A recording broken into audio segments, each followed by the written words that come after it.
My second time here in London with PhotoFinder, and this event must become, let's say, a regular basis. You think so? I think so. Yeah, why not?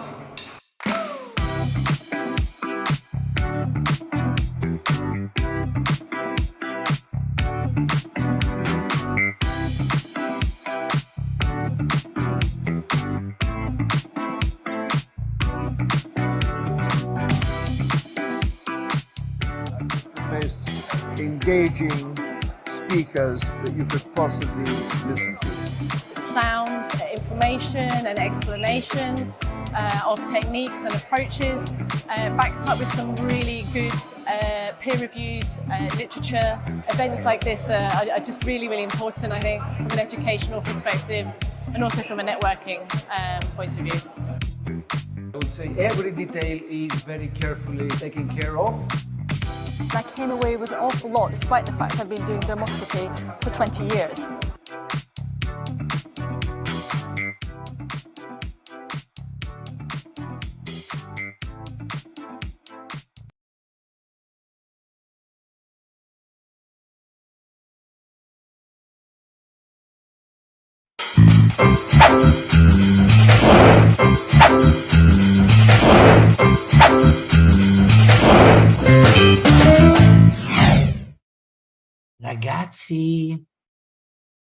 Ragazzi, You just have me. Emilio, we are alone. Of course, we have Sebbi always in the background. Of course. Sebbi is in the background. Sebbi, new look. You know that, but you know that Sebbi and I are very sad today. I know. Very sad. I was supposed not to join the happy hour because I was supposed to join the celebration for Napoli winning the Italian championship. But no way, we have to wait. For the happy hour, this is happy. Exactly, for the happy hour. So that you both are here, because without you and Sebbi, it would be a real challenge today. But I have a guest to say hi. Come over here. Aha, you have a guest. Oh, Hello. He's gonna meet you. Come. What's your name? Orestes. Oreste. Very nice name. Beautiful. You are a small dermatologist already, or you don't care at all? I don't care. At all. Very good. Fantastic. Of course, the bad news is that today we don't have with us Nisa, at least not for the full episode, because she's in Brazil at this moment. Maybe she will be able to join shortly. So finally, are you sad that you didn't win the championship? Come on, it's gonna happen. Yes, but this was the perfect storm. So let's say question of the week. Look, the question of the week. Who will win the championship in Italy? Napoli, Real Madrid. Napoli, Real Madrid. No, so we are quite sad because this was a perfect storm. Basically, the Naples was playing in the stadium here in Napoli, while next week they will be in Udine. Yeah. It's different, and also because tomorrow it's a day off in Italy, so we could continue celebrating tonight and tomorrow. While, okay. Yeah, but imagine how you would be tomorrow morning. Yeah, completely destroyed. Yeah. Take care for you. Yes, from a health perspective is perfect. Yeah, definitely. Okay, guys, question of the week, serious question of the week. Sebbi, what is the question of the week? Because today we will speak about something so actinic keratosis is carcinoma in situ, a precancerous lesion. Who cares? Sometimes. Yeah. Basically, of course. Also, who cares is a nice answer, provided that we know that there is a connection between squamous cell carcinoma and actinic keratosis. No, but there is a clear winner, you see in the question. Yeah. Yes, yes. So, I mean, Yeah. people were never convinced by this story that actinic keratosis is a squamous cell carcinoma in situ. I think so. Yeah. But of course, because the main reason, in my view, it's because in the majority of cases, actinic keratosis is not ending in a squamous cell carcinoma. So it's not an obligation for an actinic keratosis to become a squamous cell carcinoma, but there are many other examples.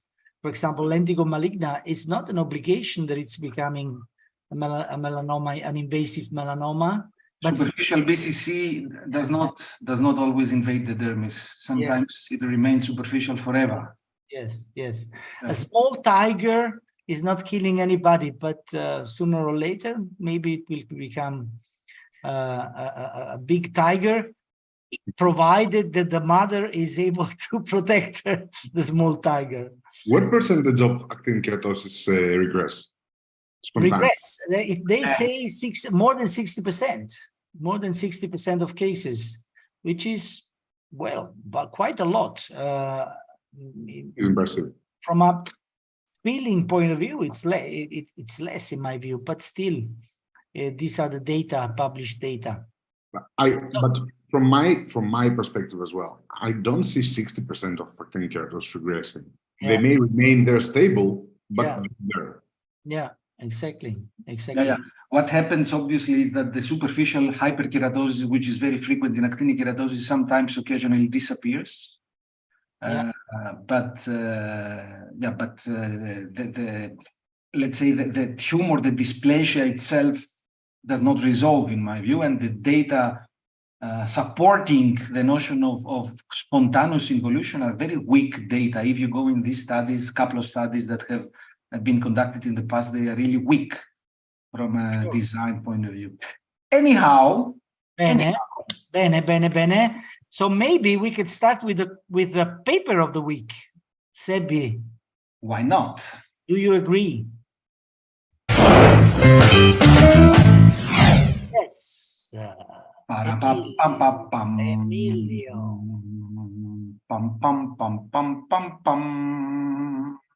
Yes. There we go.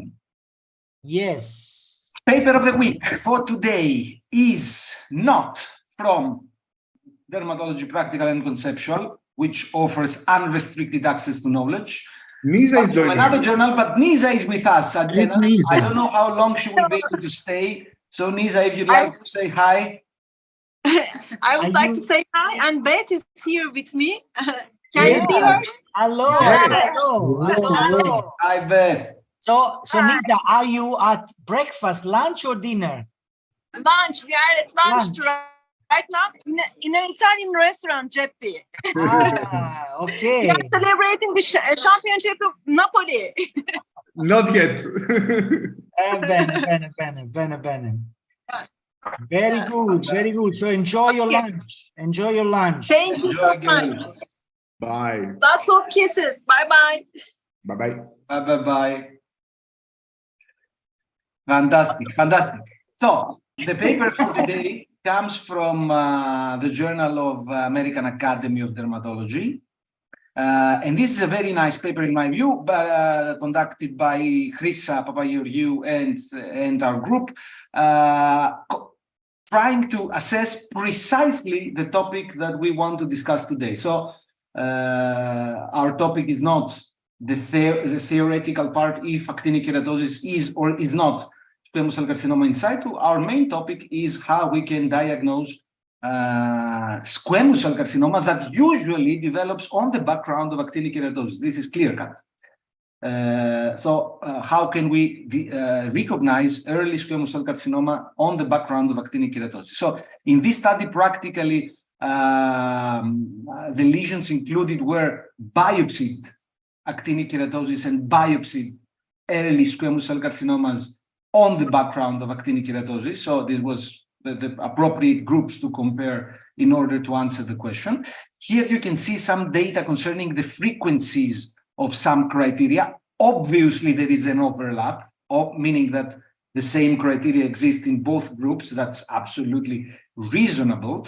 Of course, there are some differences in the percentages, but what will make it easier to read the results would be if we go directly to this table, which is the comparison among the groups with a univariate model and, of course, with a multivariate model. And practically, we see that we have three very strong predictors of squamous cell carcinoma, very strong meaning that they are present also in the multivariate model as potent predictors, and they are hairpin and dotted or glomerular vessels. So practically any type of vessels is a clue for squamous cell carcinoma, and this makes sense because we know that usually in actinic keratosis we see a lot of background erythema, but without visible vascular structures. And then also structureless white color appears to be quite important. Again, this makes sense because we know that this corresponds to the hyperplasia that typifies the early and late stages of squamous cell carcinoma. We also have ulceration, white halo surrounding vessels, and white perifollicular circles as predictors of SCC, less potent. They lost their significance in the multivariate model, but still in the univariate they had some importance. Here, what I would like to just to comment a little bit is that white circles and in general follicular criteria, so rosettes, white circles, dilated follicles that usually are extremely useful to discriminate squamous cell carcinoma or actinic keratosis from other tumors, for the discrimination between them are not that much important, and this makes sense. So these were the results of the study. Now let's try to see together a few examples, first from the paper, and then a few additional examples in order to see how this criteria might work. So here we have an example of the white structureless color that is quite predominant in squamous cell carcinoma, and also the appearance of vascular structures. Look especially in the image on the right, how evident the vascular structures are, especially at the periphery. We see coiled vessels, we see hairpin vessels. This is not okay for an actinic keratosis, and especially when combined with white structureless color. Again, squamous cell carcinomas in both of these cases. In the left one, it's quite easy because there is a lot of white structureless color, which is not compatible with actinic keratosis. The right one is a little bit tricky. There are white circles. As I said, white circles are predictive of SCC, although they are not that much strong predictors, but still they are. And also in the one on the right, do you also see these white shiny lines? They are quite evident. Of course, in the study, they did not appear to be important predictors, but still in this example, they are quite well seen. And finally, from the paper, the last image from the paper, a classic actinic keratosis on the left versus a squamous cell carcinoma on the right. In my view, the main difference is the background erythema that we see on the left as compared to the structureless white color that predominates in the image on the right, plus the appearance of vessels once again. Small dotted or coiled vessels in the image on the right point out to the diagnosis of squamous cell carcinoma. Now, let's see together 3-4 cases and try to discuss and to see how these criteria apply. The first one is quite easy. Bald scalp, field cancerization, of course. I think that this one is quite easy. Don't you agree? Yes. Yeah. So it should be a squamous cell carcinoma.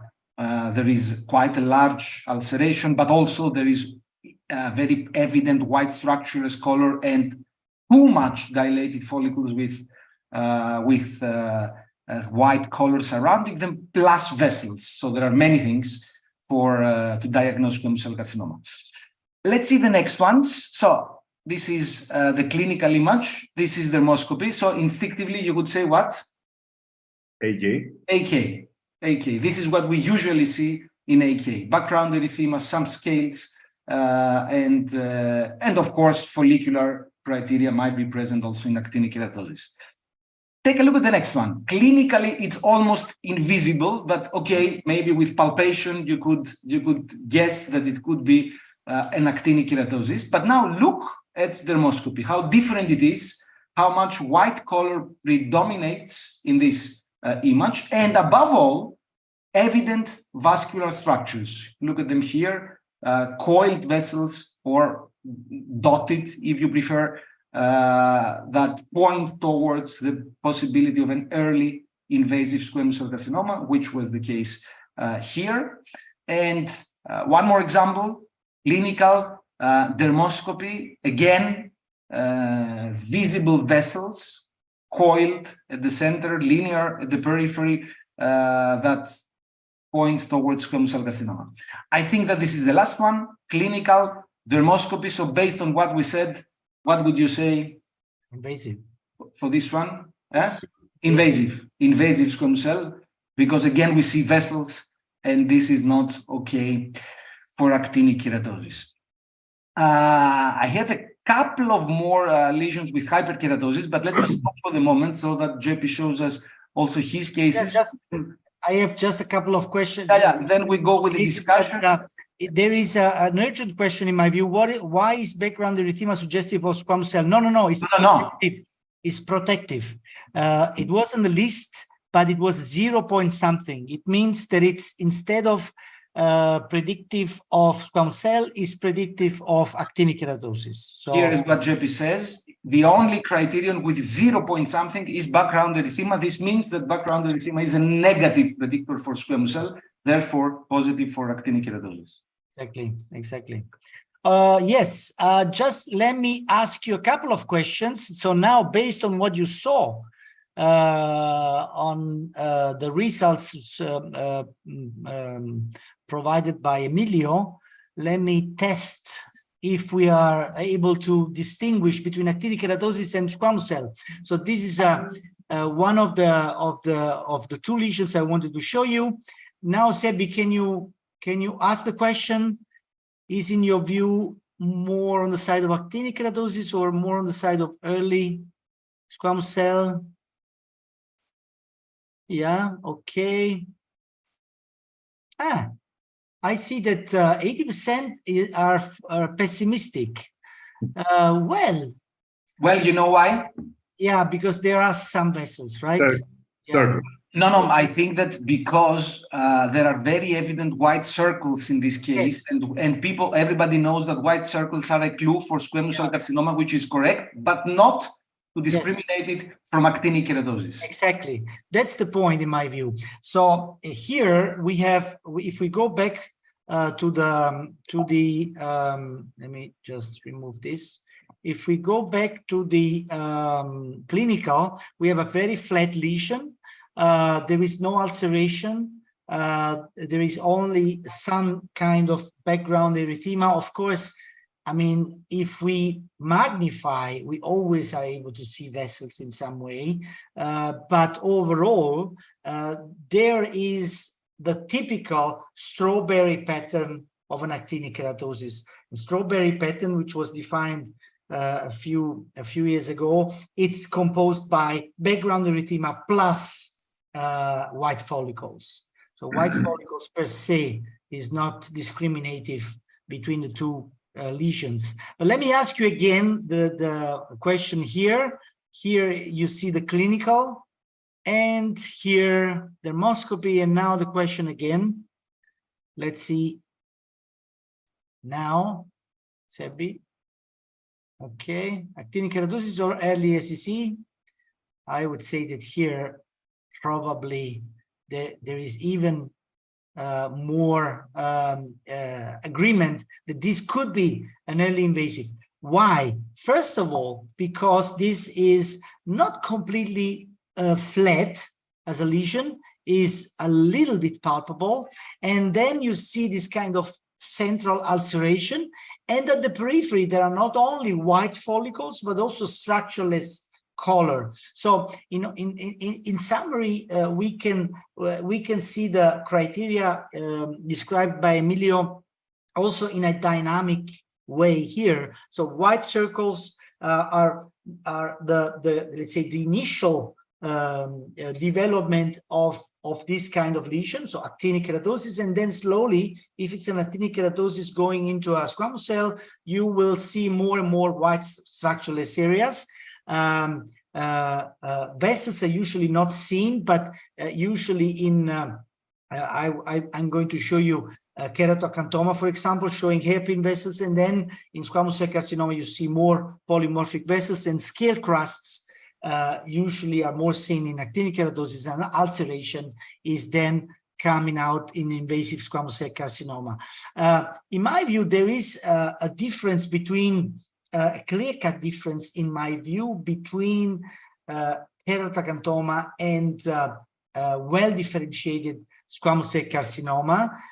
This is a beautiful example of a symmetric lesion composed by hairpin vessels at the periphery and this kind of scale crusting ulceration in the center. This is a typical finding of keratoacanthoma, while here the lesion clinically it's pretty the same, but as you can see here, the vessels are much more polymorphic compared to the previous ones. So here we can start thinking that this is not anymore keratoacanthoma, but a well-differentiated squamous cell carcinoma. What is the difference?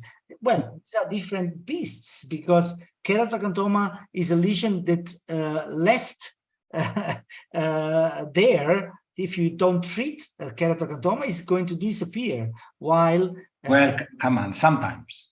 Well, if it's a true keratoacanthoma, I mean, that's the point. It's very difficult sometimes to make a difference between keratoacanthoma and well-differentiated squamous cell carcinoma. But theoretically, if keratoacanthoma is something different, it does exist.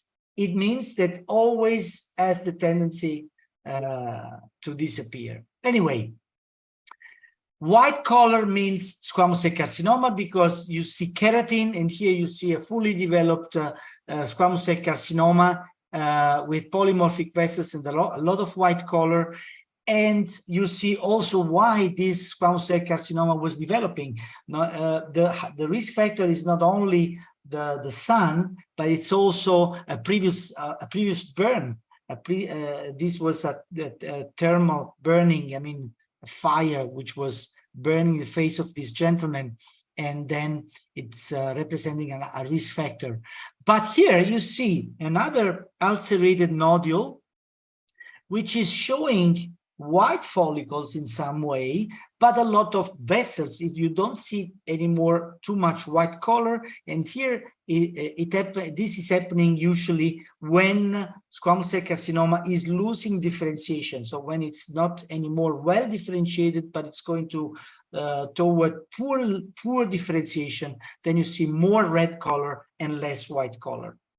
And that's what I wanted to share with you, my dear Fantastic. We have a couple of questions. The first is, which is the histopathologic correspondence of white circles?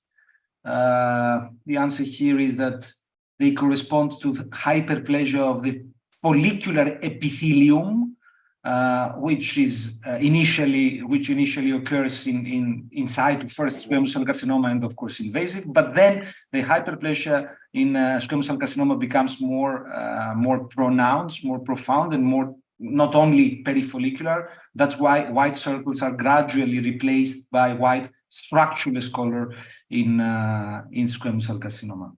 Yeah. Another question is, so concerning keratoacanthoma, Virtue says that keratoacanthoma is a solitary lesion associated with HPV.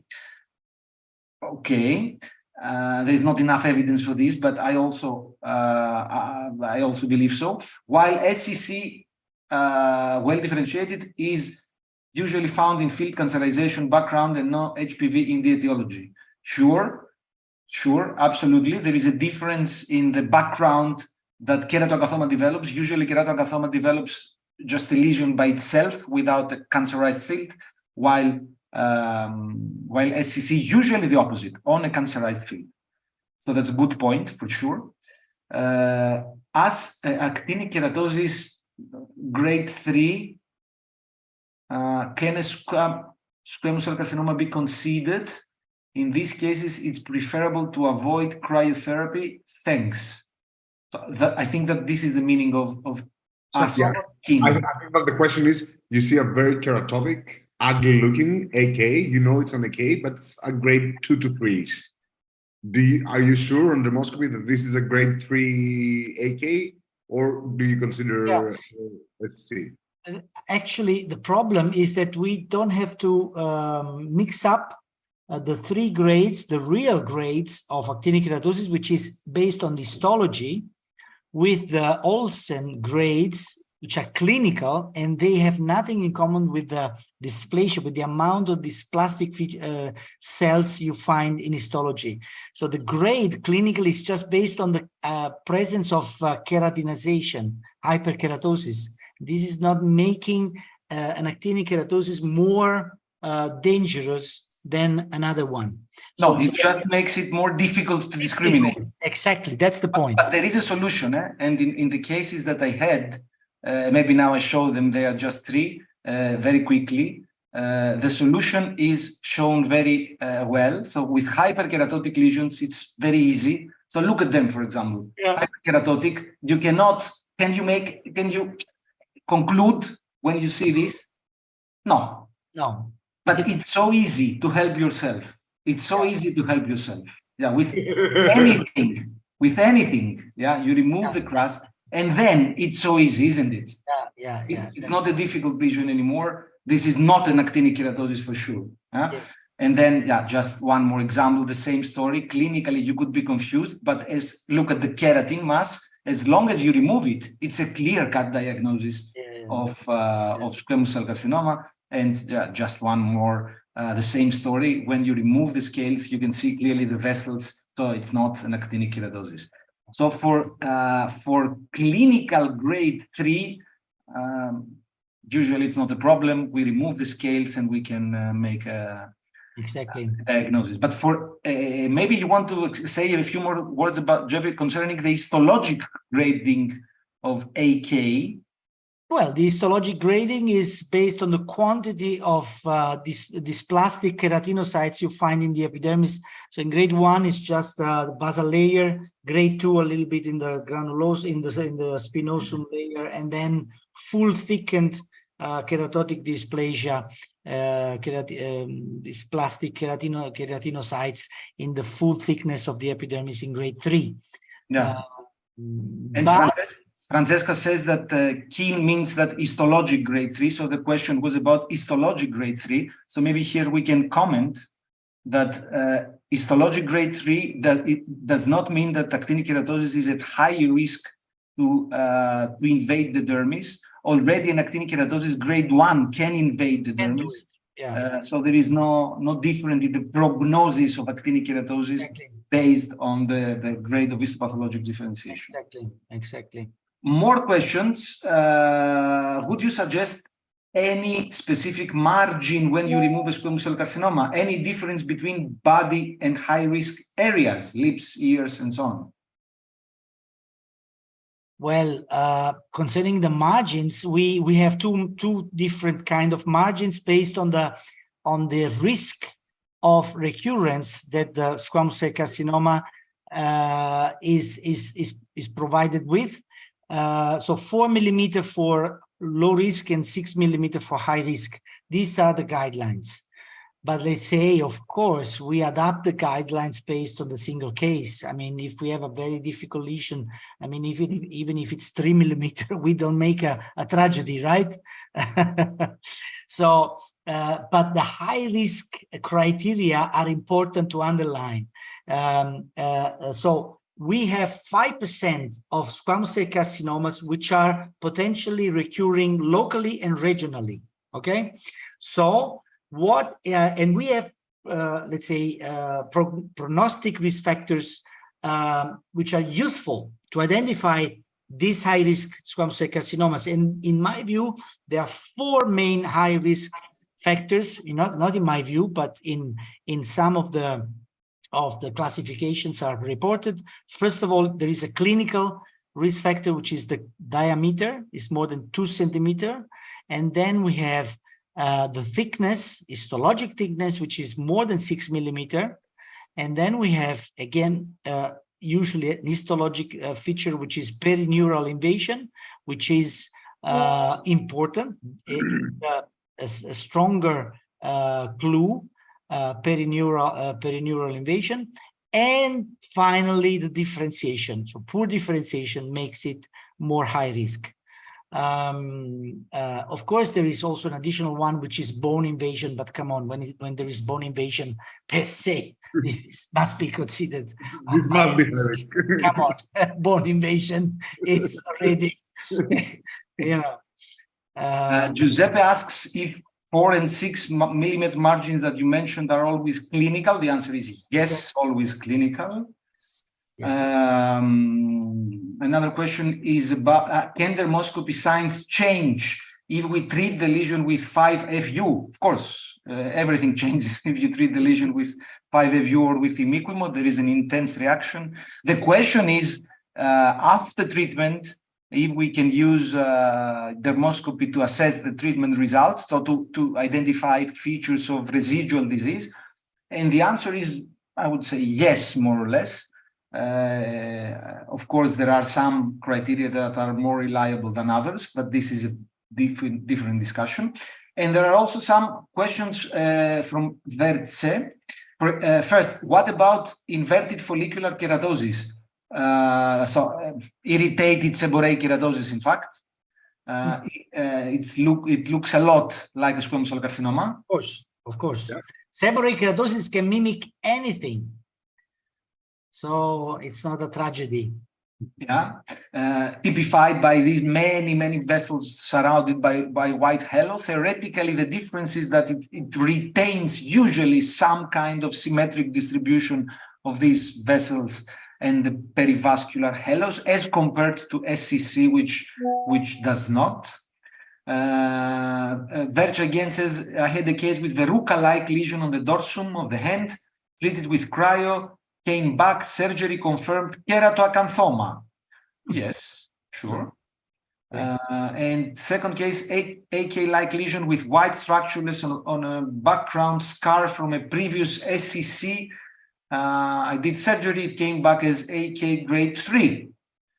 Okay, good for you and for the patient, but next time I would again do the same based on your description, Verce. Gabriel asks if those lesions are in the scalp. My lesions with 5-FU or okay. The question from Gabriela is we treat with imiquimod or 5-FU lesions on the scalp. Well, I don't understand why the selection should be influenced by the localization on the scalp or on the face. Mm-hmm. So both of them are effective treatments. There is theoretically a meta-analysis and the Cochrane review that suggests some superiority for 5-FU, but also in the Cochrane meta-analysis it was clear that both treatments are highly effective. So concerning, do you prefer imiquimod or 5-FU? There is a slight advantage if of 5-FU. 5-FU for actinic keratosis. Yes. And since this was becoming again available, because for many years in Italy it was not available anymore commercially, so it was expensive to make it prepared by the pharmacist. So we used a lot of imiquimod. It was going very well, let me tell you. But now that we have the commercially available FU, we use it a lot, and we have great results. Okay. Fantastic. The prognostic is not the same, Gabriela says. I don't get about what. What about lymphovascular invasion? Can be considered a risk factor? Yes. But usually, I don't know why it does not appear in the lists of the risk factors that are provided by the different guidelines. So I'm not sure why.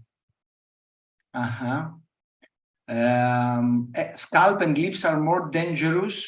Well, lips for sure, yes. In terms of the prognosis of squamous cell carcinoma, of course, the prognosis of squamous cell carcinoma is definitely worse when located on the lips or other mucosa as compared to the skin. It's a different animal again, you know. Genital squamous cell carcinoma, lip squamous cell carcinoma should more be considered like, for example, lip squamous cell carcinoma as a head neck squamous cell carcinoma, and of course it's more a bad lesion. Do you recommend lymph node ultrasound for follow-up of squamous cell carcinoma? Yes, we do. It's not an invasive examination, so why not? Especially if we are dealing with high-risk squamous cell carcinomas. Every how often, Zepi? Usually every 6 months. Us too. Yeah. What do you think about the use of PDT for squamous cell carcinoma in situ or Bowen's? Fantastic treatment. Also for PDT, there is strong evidence that it's very effective at the level of imiquimod. So, I mean, it's definitely a wonderful treatment. Tirbanibulin, according to your experience, more frequent recurrences with tirbanibulin. I don't have experience with tirbanibulin. It's not available. Yeah, but you do. We do a little bit. Of course, it's too early to make a statement on tirbanibulin, but it seems, at least for the moment, that we can use it, but for moderate cases, for not for severe field cancerized, scalps and so on. So for moderate situation, we can use it, but not for severe cases. What about Klisyri? What is Klisyri? Klisyri is tirbanibulin. Tirbanibulin. Okay. Yeah. Okay. Fantastic. Tirbanibulin. Yeah. Fantastic. And what if a high-risk SCC excised with 6 millimeter clinical margins is then reported by the pathologist with only 1 millimeter free margin? It could happen because our clinical assessment does not per se correspond to the histology. So probably the lesion was larger than expected on the clinical ground, but 1 millimeter margin, it means that you excised the lesion entirely, and in many cases is already enough, you know, especially if there are no high risk features. Yeah. But however, when there are high risk factors, we take seriously into consideration to perform adjuvant radiotherapy. That's the point, you know. So for high risk lesions, we strongly take into consideration adjuvant radiotherapy, independently if the lesion is excised or not. Mm-hmm. Okay, high risk SCC, 1 millimeter margin. Do you do excision? I do. No, we do adjuvant radiotherapy. Okay. Yeah. Well, I mean, obviously, it's a case-by-case decision. Case-by-case marginal stories. Depends on several things. Depends on several factors. Yes. If it's a young patient, we are more prone to re-excise. If it's an old patient, we are more prone to radiotherapy. If there are two high risk factors, we are more prone to make a radiotherapy. So yeah, it depends. Case by case. Do you know which is, in my view, the strongest risk factor for recurrence? No. What is in your view? Previous recurrence. Previous recurrence, because this is the only evidence that the tumor has some potential. All the other factors we are trying to predict. But in fact, we are not sure about the biology of each tumor. And we all have several examples of tumors that are theoretically high risk, but eventually they don't behave as high risk tumors. And also the opposite. So the biology of the tumors is not fully elucidated by these risk factors. Do you perform double curettage and cautery for SCC? Well, only if surgery is absolutely impossible. In general, with squamous cell carcinoma, it's better to try to apply the optimal treatment, which is surgery, while the truth is that with BCC, we are often much more relaxed, and in the real practice, often we do alternatives. But for SCC, it's better to try to apply surgery. I do PDT, daylight or classic, very nice results, especially when, yeah, definitely, I agree fully. We also use it a lot. It has also the advantage of the easy application, easy in the sense that it's just one application. There is no need for 1 month applying the treatment. I fully agree. Wonderful. Fantastic. Perfetto. And I think we got almost everything. So now, maybe JP, you have to tell us something. Yes, I'm going to tell you something concerning Triasorb. You know, I spoke already quite extensively about this new sunscreen, this innovation, the Triasorb, which is a broad spectrum sun filter effective against UVB, UVA, and blue light. As mentioned before, blue light has also a high antioxidant, high oxidant capacity. So it's important to prevent also the damage from blue light. Triasorb also prevents DNA damage and specifically protects the skin against the oxidative DNA lesions. And at the end of the day, of course, it's very safe. And at the end of the day, Triasorb can be mixed with any other European authorized sun filters to optimally protect against full spectrum of solar radiation. And by the way, good. If there is an entity, tumor or entity, which is really so strongly related without any doubt with sun exposure, is the one we discussed today. Exactly. Maybe, yes, you perfectly, you point out this, because usually we consider the three musketeers at the same time, at the same level, let's say influenced by the sun, but it's not the case. Definitely between sun and squamous cell carcinoma, there is a direct correlation. The more it is the sun damage, the more is the probability to develop squamous cell. While for BCC and melanoma, it's not a direct correlation. There are some more problems involved, genetic and so on. And especially for actinic keratosis, because in SCC, theoretically, there are also additional factors like viruses, chronic trauma, chronic irritation, chronic inflammation, while actinic keratosis is exclusively related to cumulative sun damage. There is nothing else that induces... P53. Huh? P53. Yeah. Yes. P53. Fantastic. Wonderful. Constantinos, you have some cases from dermoscopy and some additional ones, I think. Yes, I actually have several cases. We'll run quickly through them.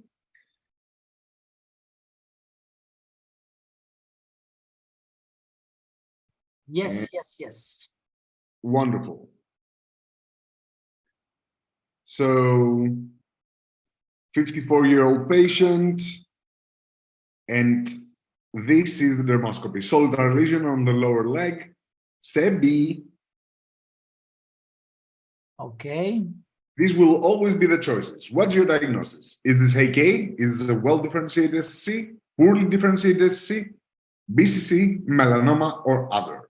You see that other is attracting some votes. Other is always attractive. I love other. Other. Okay, but I think that we have a clear winner.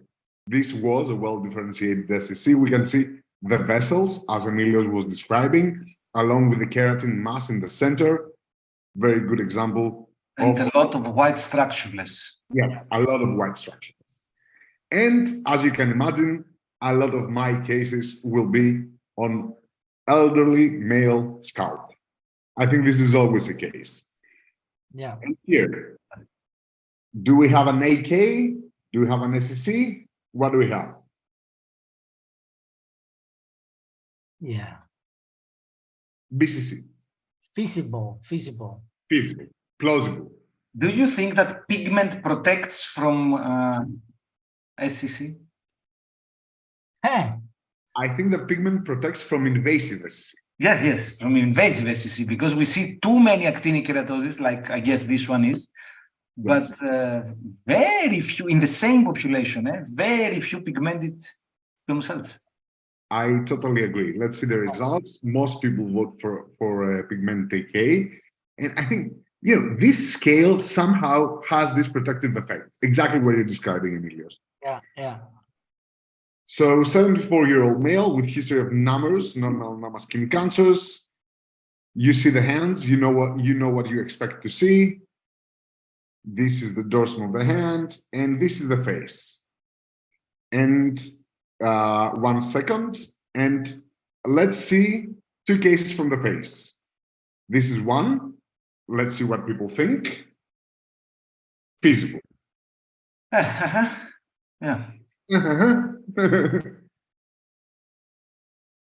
Well, in these particular cases, when there is so much lesions, so many lesions, I always it's always coming to my mind to perform a systemic treatment, and we didn't discuss it. Retinoids, acitresin in this place, and also nicotinamide, which is not really so good in treating, but it could be useful in preventing once we obtained a good result. Yeah.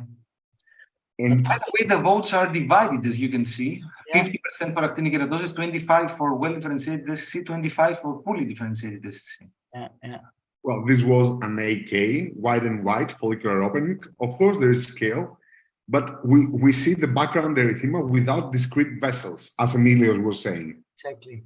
So sometimes actinic keratosis can be ulcerated, like in this case, because I suppose that this was the problem here. Eroded. Yeah. So it could be. But it lacks the rest of the features. Yeah. And this was a neighboring lesion.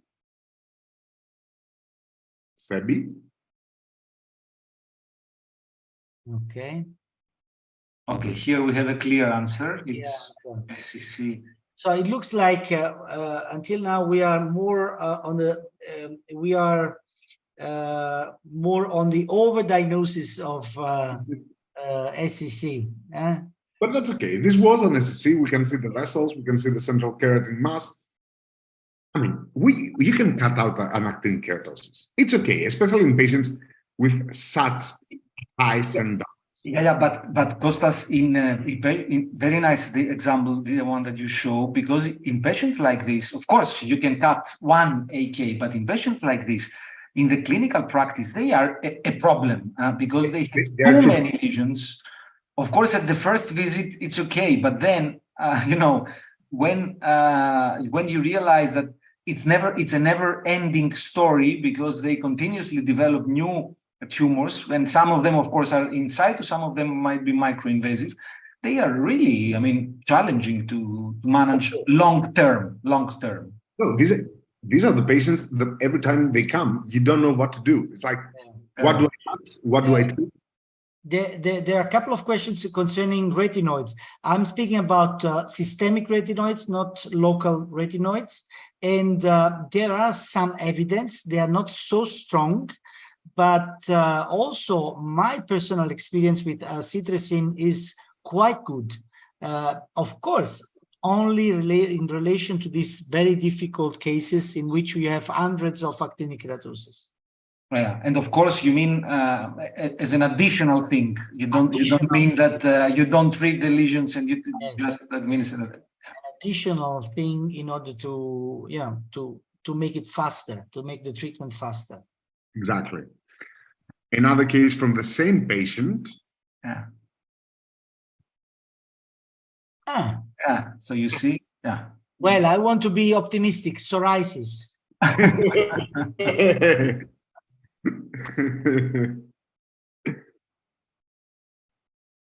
Yeah.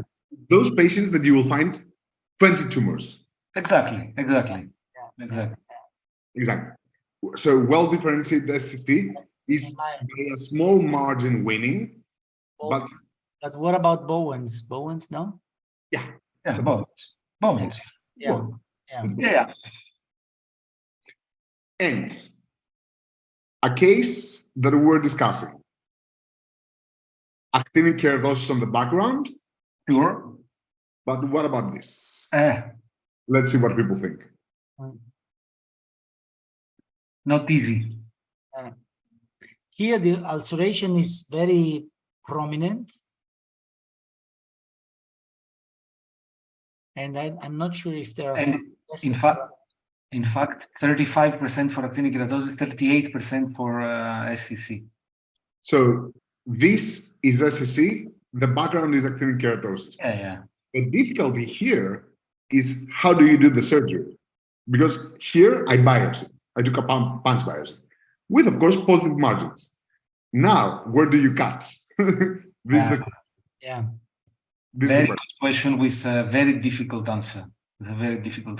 So what I usually do is I apply some moisturizer there so that the keratin subsides. So like Vaseline, Fusidin cream, whatever. And usually when they come back for the surgery, 20 days later, a lot of the erythema will have resided and you can see the SCC better, the margins of the SCC. Another case, this is polarized and this is non-polarized dermoscopy. Let's see. And then I will go a little bit faster in a couple of cases that I like, and we'll leave it there. Where's the diagnosis here? AK for the majority. AK. JP? Let me tell you, I would also go for actinic keratosis because there are dotted vessels, I know, but I want to be optimistic. Yeah. We'll never know. I cried, but I cried like a Bowen's disease. Okay. Yeah. Let's go here. Another typical example of those cases that you don't know what to do with. Let's look at this lesion. Based on clinical alone, what do you think it is? It could be something else, other. Sebi?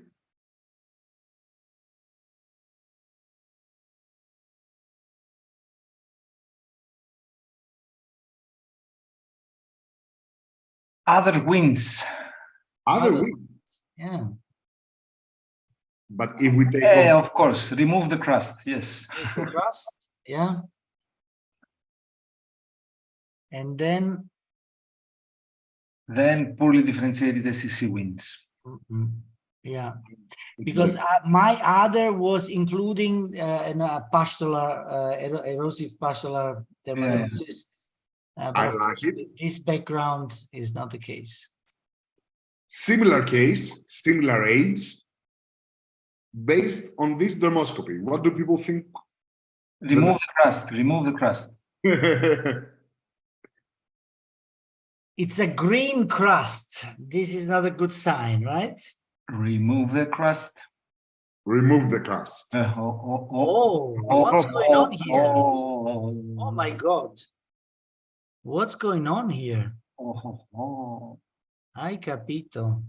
8 millimeter nodular melanoma. Melanoma. Yeah. And let me go to the last case, which will be this one. So, farmer, 65-year-old, and this is the dermoscopy. What would be your diagnosis?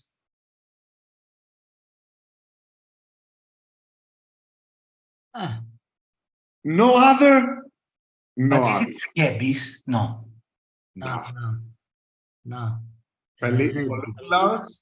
It could be also something else, no?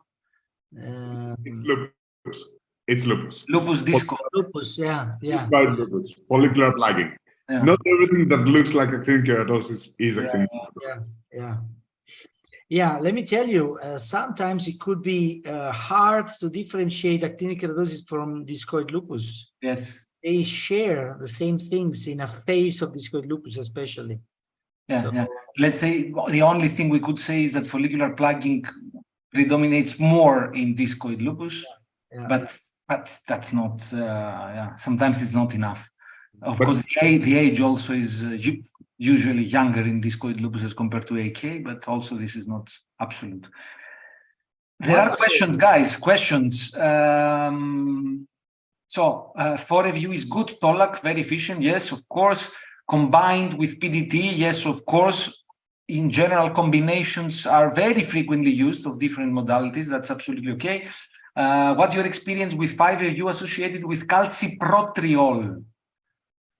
You know, I don't have experience, I don't do it, but there is a study recently that suggests that the combined use with calcipotriol increases the efficacy, and this is wonderful news, but I don't have personal experience. I don't know if you do. Neither, no. You could do PDT first and then excise the rest. That was about your case, Konstantinos, of, I guess, your case of the SCC in the middle, that you can first treat the overall lesion and then you see if something remains. That's also true. Acitresin again, JP, what dosage do you recommend? 25 milligram. 25 milligram per day. In some cases, tirbanibulin may be theoretically helpful to better define surgical area. Yeah, that's what we just commented about PDT. Which is your favorite treatment for AK in immunosuppressed patients other than cryotherapy? And that's surgery. Well, come on, yeah. For actinic keratosis. This is the most difficult type of patients because, I mean, they are, by definition, high risk of developing SCC. So we have to be very, very cautious with these patients. So the best you have in your hands. Maybe the only difference would be, so first of all, we should be even more prone to treat actinic keratosis in immunosuppressed patients with some therapy. Maybe the only difference could be concerning imiquimod, which is a very well-known immunostimulator. So it works via stimulation of the immune system, which is great, by the way. But in an immunosuppressed individual, it could be that it has not the potential to work very well. So probably I would select, for example, 5FU. By the way, do you have any study on that, Emilios? That the efficacy is less, lower, yes. But of course, yeah. Okay, I'm not aware of it. I'll look it up. Yeah. Wonderful, guys. Wonderful. Okay. Fantastic. I think we got almost everything. Yes, we did. Bravo, guys. Bravo. Well-differentiated SCC, shade excision or methotrexate injections could work. Well, we didn't say something about methotrexate injections, which we used a little bit in the past in order to understand if we can use it as a treatment. And at the end of the day, we realized that it cannot be used as a treatment per se. It could be used as a neoadjuvant treatment. So we usually do the following. Once we have a big tumor like this, and we make a biopsy, while waiting for the result, sometimes we do a couple of injections of methotrexate in order to keep the lesion, at least not having the lesion growing. Or in some cases, we also acquire the possibility to have a reduction of the lesion. But it's a neoadjuvant treatment. It cannot be considered a treatment per se. Yeah, for keratoacanthoma-like lesions, small ones, maybe sometimes they can completely resolve with. Yes. Yeah, I have a couple of examples. Fantastic. There was also a comment from Verce that we miss Nisa. That's true. We also miss her very much. Tremendously. And I think that we got all the questions, almost all the questions. I think so. Maybe if we missed something, sorry. So now I have to not to tell you something, to share with you something, but it's tricky because I need to share a video, and I'm not an expert like Sebastiano, so I'm not sure if I will be able to do it, but I will try. I will try to do it. Let's see. There you go. We hear no music, Emilio. No music, Emilio. No music. No music. No.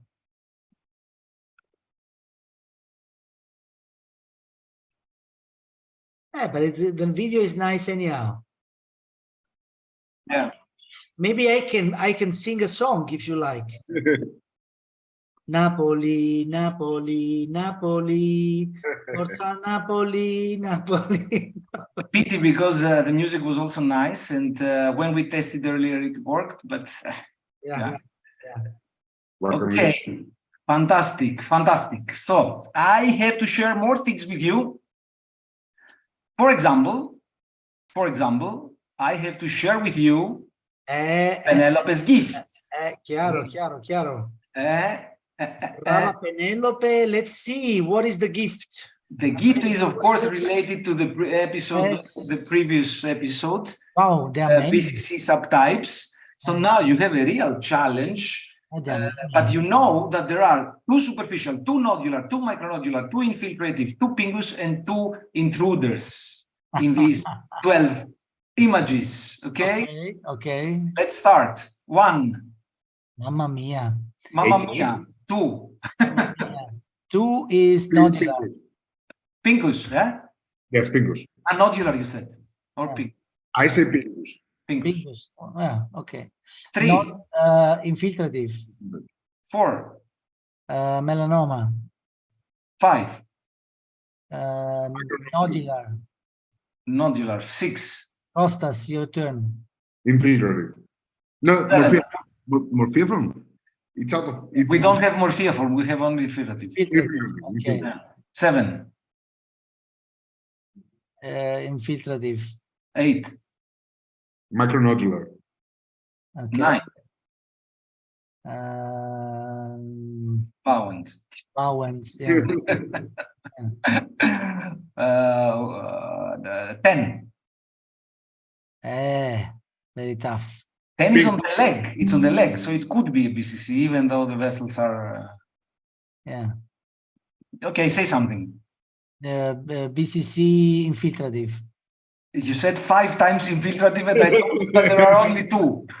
Well, but micronodular, I cannot make a difference between micronodular and infiltrative. Okay, 11. Nodular. 12. Infiltrative.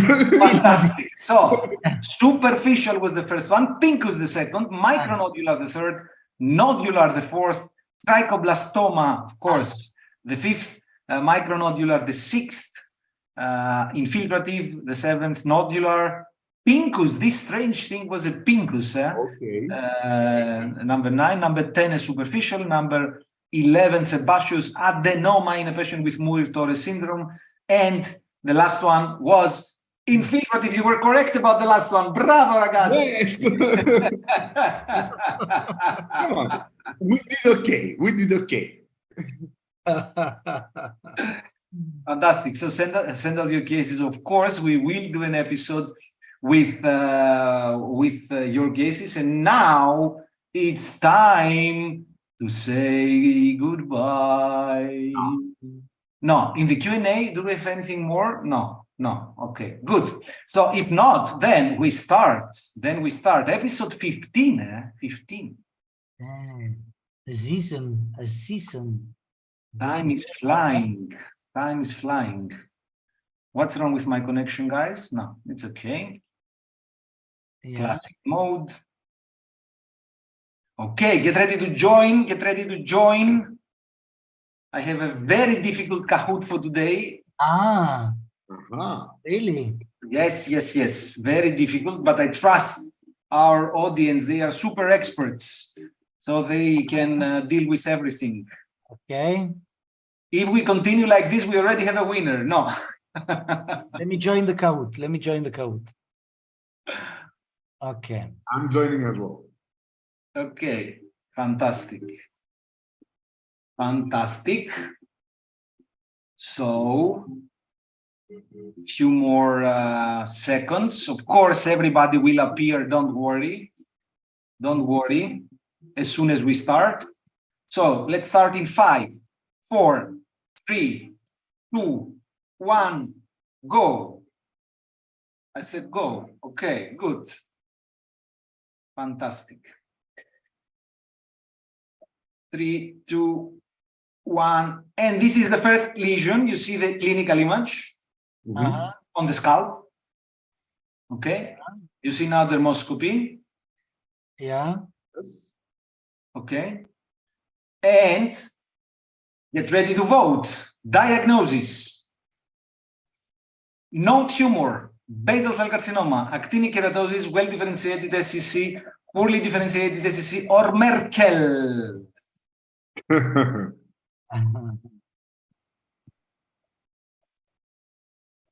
Let's see. Let's see. Let me tell you, I do not think that we will have too many correct answers. It's a Merkel. No. No tumor.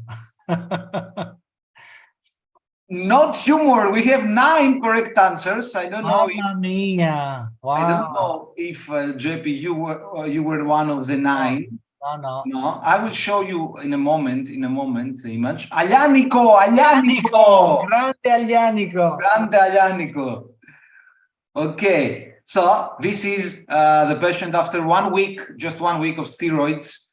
Once again, a case of erosive dermatosis of the scalp, which is, in my view, a quite frequent entity, unless it's frequent in our population. I don't know, but it's very, very, very, very frequently. Yeah. Case number 2, still on the scalp. You see the clinical, you see dermoscopy.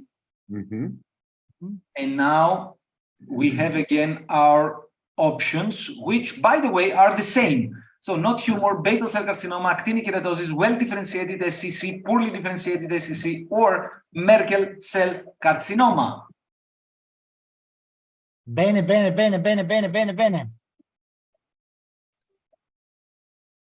Feasible.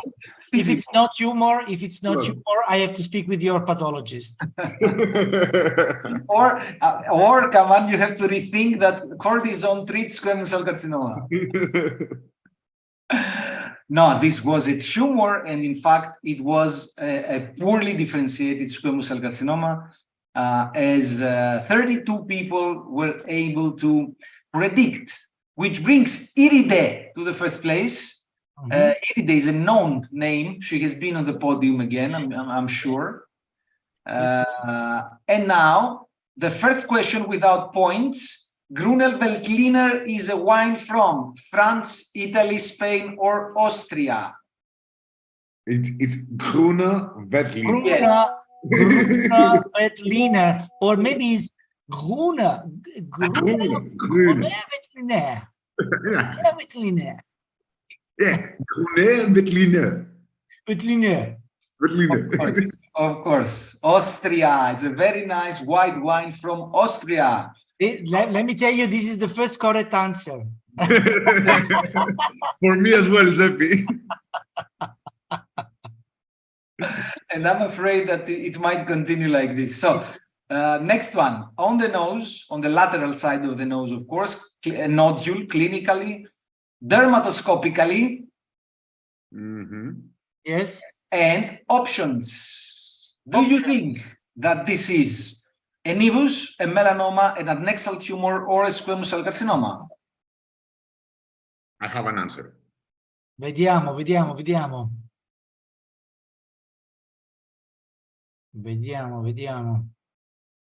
Sì, vediamo. Wow! Yeah! Che fantastic! Che bello! 85 correct answers, and this Iride is still in the first place.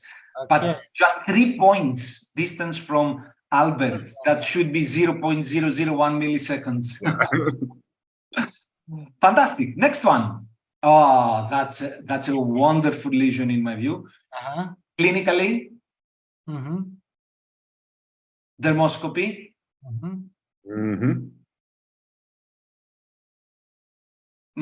Means that what?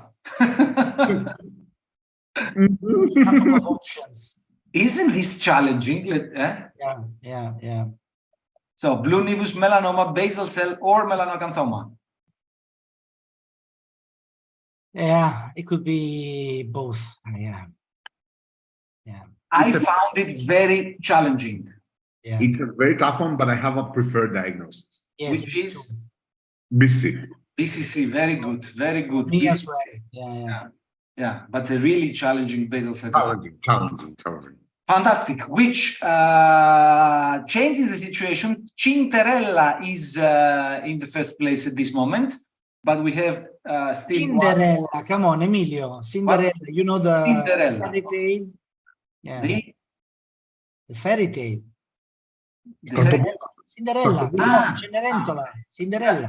Yeah, I know, but with a Greek name.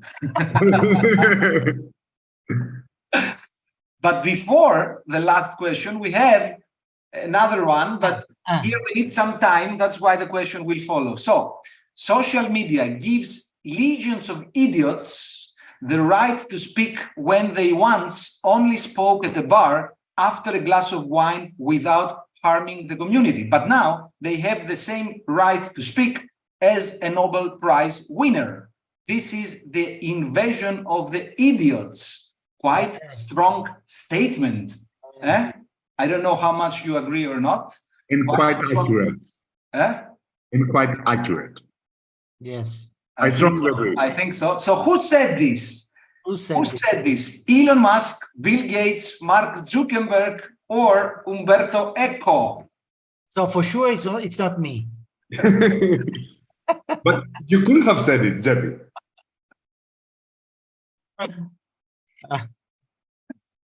Do you think that Mark Zuckerberg said it? Come on, no way.